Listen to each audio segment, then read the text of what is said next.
আসসালামু আলাইকুম ভাবি, কেমন আছেন? আপনার শরীর কেমন? ভালো? ভাই কই? ওরা কই? ওরা কেউ বাসায় নাই? মেজো ভাবি কই? মেজো ভাবির মেয়ে কেমন আছে? মেজো ভাবি নিচে নামে নাই? আপনার বাসা আসে নাই আজকে? আচ্ছা, ঠিক আছে। ভালোই আছো না? দুপুরের সময় আইসো দুগা খাইলাম। আর ওই যে মেজো ভাবির কথা জিজ্ঞেস করছো, মেজো ভাবি কি তোকে ভালো মনে করে? কোনোদিনও তোকে ভালো মনে করে না। কেন মনে করে না? মনে করে কি আইলি তোরা মনে হয় তোর বাইরের কাছ থেকে সব চাস, সব নিয়ে যাস, এটা ওইটা কত কিছু চাস। হ্যাঁ, শুধু ঘরের ভিতরে অশান্তি করে বাইরের কাছে। আইসো এই জায়গায়, আইসো এই জায়গা থেকে খাইয়া যা না, দেখা হইলে কথা কবি, না হইলে না কথা কবি, দরকার নাই কথা বলা।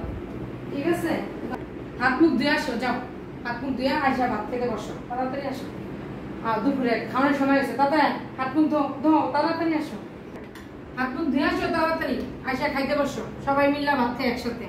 আসো, একটু ভাজি করলাম, একটু পটল ভাজি করলাম, একটু ভর্তা করছি, আর ছোট মাছ আছে একটা, এটা দিয়ে খায় না আর কি। আপনি আয় একসাথে খাই, বলেন। ও ভাত তো বাইরে আলেছেন? আচ্ছা ভাবি, আমি কি কইছি এত কিছু লাগবে ভাবি? যা আছে কিসমতে তাই দিলেই হবে, অন্য কিছু লাগবে না ভাবি। বাপ মা নাই দেখে আমি বড় ভাবির কাছে আসি।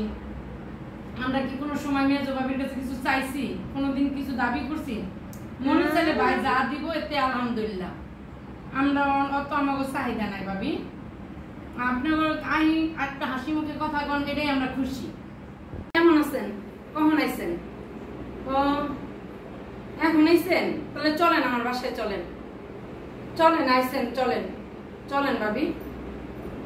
ভাবি যাবে না? ভাবিও তো যাবে, চলেন। আফা ভাবিরে নিয়ে আসেন, আসেন বাসায়। হ্যাঁ, পরে বাসায় রেখে আসছে, তাহলে আমি তাড়াতাড়ি করে যাই, ও আবার যদি পড়া যায়। আচ্ছা আপা, না ভাবি চলে যাবো বাসায়, এখনই আসছি তো, একটু কাজে আসছিলাম বড় ভাবির কাছে, একটু এখনই বাসায় যেতে হবে, তাড়াতাড়ি করে চলে যাবো, দেরি করবো না। অন্য সময় এসে আপনার বাসায় আসবো নি, এখন যাবো না। আপনারা যায়েন আমার বাসায়, আমি এখন যাবো না ভাবি। আপা এই তুই যে ওরে সাধলি, ওরে খাওয়ানোর কথা বললি, ওখানে আমি কি কম খাওয়াই, কম দেই?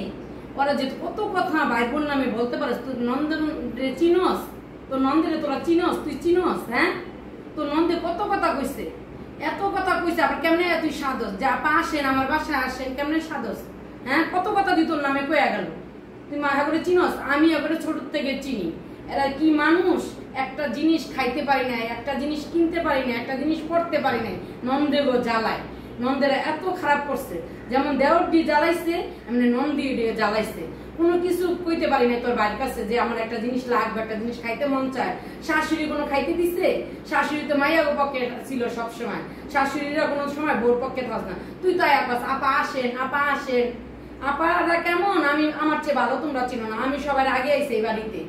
আপা কি চলে গেছে ভাবি? আপার জন্য একটু নাস্তা রেডি করছিলাম, আপনি তো গেলেন না। আপা যে আমার নামে এত কথা কইয়া গেল, আমি কি আপার নামে কোনোদিন কিছু কইছি? আপনারা শুনছেন? বলতে পারবেন কোনো সময় আমি আপার নামে কিছু বলছি? হ্যাঁ, বাইরের জিনিস সারা নিব, বাইরের কাছে এক অধিকার আছে, বাই বেড়াদারের জিনিস বোনেরা নিতেই পারে। আমি তো এটা কোনো সময় আমি এটা নিয়ে কোনো কথাবার্তা বলি নাই। বাইরের কাছে বোনের দাবি থাকবে, যদি এদের বাবা মা নাই আমাদের কাছে আসবে না, আসবে কার কাছে? ভাই ভাবির কাছে তো ননদরা আসবে, দেবররা আসবে, থাকবে ছোট ছোট যারা আছে তারা আসবে। এটা নিয়ে তো আমি কোনো সময় কোনো কথাবার্তা বলি নাই ভাবি। যাদের বাসায় দুই যা আছে, যার বড় যা আছে, যা বড় যারা ছোট যার সাথে এই ধরনের আচরণই করে, ননদের কথা ছোট দেবরের বোর কাছে বলে, ছোট দেবরের বোর কথা ননদের কাছে বলে, বইলা ওরা একটা ভেজাল লাগাইয়া দুইজনকে দুই প্রান্তে রাখে, এটাই তাদের নিয়ম।